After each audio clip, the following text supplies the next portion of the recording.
Добро пожаловать в мой канал. Police tabasse ses Ols. La nuit de la Saint-Sylvestre a dérapé dimanche 31 décembre à Champigny-sur-Marne. 2 policiers ont été passés à tabac, lors d'une violente émeute notamment décrite par un témoin sur BFM TV. Le lendemain, un autre policier a été agressé à Aulnay-sous-Bois alors qu'il voulait contrôler le conducteur d'un scooter volé. Ce mardi 2 janvier, un peu plus d'une centaine de policiers se sont rassemblés partout en France. Comme vous pouvez le voir dans notre vidéo ci-dessus, ils étaient nombreux, à Champigny, à se rassembler devant le commissariat en soutien à leurs collègues. Et notamment pour réclamer le retour des peines planchers, un dispositif prévoyant une peine minimale incompressible pour un certain nombre de crimes et de délits.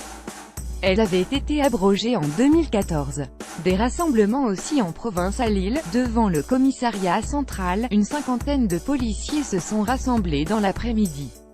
Le délégué Alliance du Nord-Pas-de-Calais Olivier Berton a souhaité que les auteurs de l'agression de Champigny soient fermement condamnés.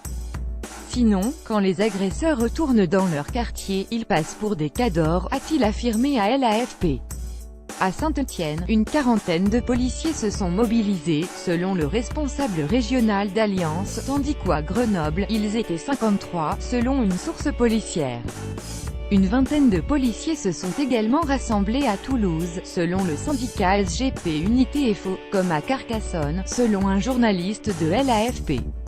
À Bordeaux, quelques 25 policiers se sont rassemblés eux aussi. On veut que la justice suive, on réclame le retour des peines planchers et l'application du code pénal afin que les agressions de policiers soient sanctionnées comme il se doit, a déclaré Sylvain Charena, du bureau départemental Gironde du syndicat Alliance. Des images du rassemblement parisien, les manifestants entonnent une marseillaise.